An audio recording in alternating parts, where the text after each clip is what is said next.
अधिक मास के कृष्ण पक्ष की एकादशी को परमा एकादशी के नाम से जाना जाता है।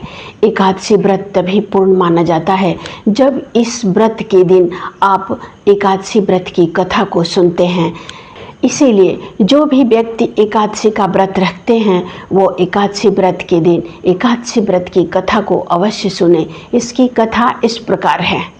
नमस्कार, मैं प्रतिमा पांडे। हमारे व्रत और त्यौहार में आपका बहुत बहुत स्वागत है।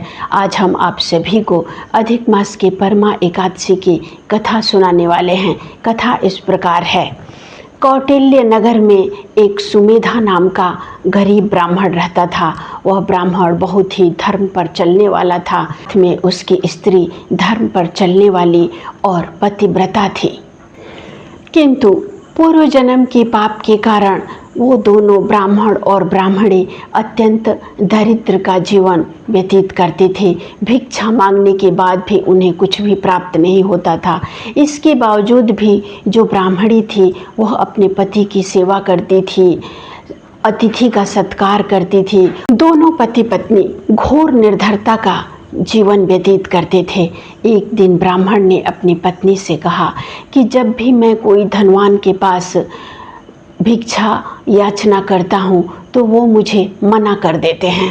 गृहस्थी धन के बिना नहीं चलती है। अगर तुम हमें अनुमति दो तो मैं परदेश जाकर कुछ करूँ, क्योंकि विद्वानों ने भी कर्म की ही प्रशंसा की है। ब्राह्मणी ने कहा कि हे स्वामी, मनुष्य को पूर्व जन्म के कर्मों का फल मिलता है। सुमेर पर्वत पर रहते हुए भी बिना भाग्य के स्वर्ण नहीं प्राप्त होता है। पूर्व जन्म में जो विद्या और भूमि दान करते हैं उन्हें ही इस जन्म में विद्या और भूमि की प्राप्ति होती है। ईश्वर ने जो भाग्य में लिखा है उसे टाला नहीं जा सकता है। इसीलिए हे स्वामी, हमारे भाग्य में जो होगा वो मिलेगा। इसीलिए आप कहीं मत जाइए, आपके बिना हम रह नहीं पाएंगे। ब्राह्मणी की बात मानकर ब्राह्मण परदेश नहीं गया। ऐसे ही समय बीतता गया।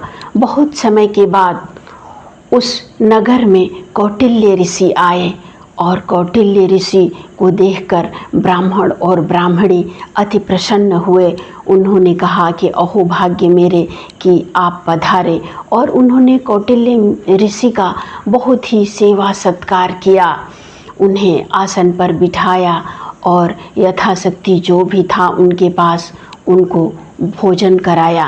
ऋषि ब्राह्मण और ब्राह्मणी की सेवा सत्कार से अत्यंत प्रसन्न हुए।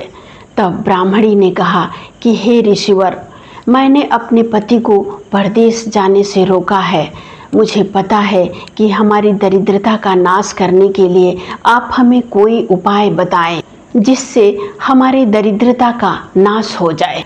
ब्राह्मणी की बात को सुनकर कौटिल्य ऋषि ने कहा कि हे ब्राह्मणी, आप अधिक मास के कृष्ण पक्ष की परमा एकादशी का व्रत रखें। यह व्रत दुख दरिद्र को नष्ट करने वाला है। जो भी व्यक्ति इस व्रत को करता है उसे धन वैभव की प्राप्ति होती है। यह व्रत और यह एकादशी परम पुण्य प्रदान करने वाली है। इस व्रत को करने से मनुष्य के सभी पाप नष्ट हो जाते हैं और धन वैभव की प्राप्ति होती है। राजा हरिश्चंद्र ने भी इस व्रत को कर कर ही पुनः अपना पुत्र, पत्नी और राज्य को प्राप्त किया था। उसके बाद कौटिल्य ऋषि ने ब्राह्मण और ब्राह्मणी को एकादशी व्रत की विधि बताई और कहा कि आप दोनों मिलकर इस एकादशी का व्रत अवश्य करो। इस व्रत के पूर्ण होते ही तुम्हें सिद्धि की प्राप्ति होगी। कौटिल्य ऋषि के कहे अनुसार ब्राह्मण ब्राह्मणी ने परमा एकादशी का व्रत रखकर विधि विधान से भगवान विष्णु जी की पूजन किया, उनके मंत्र का जाप किया, रात्रि जागरण किए और शुभ समय में व्रत का पारण कर व्रत को पूर्ण किया।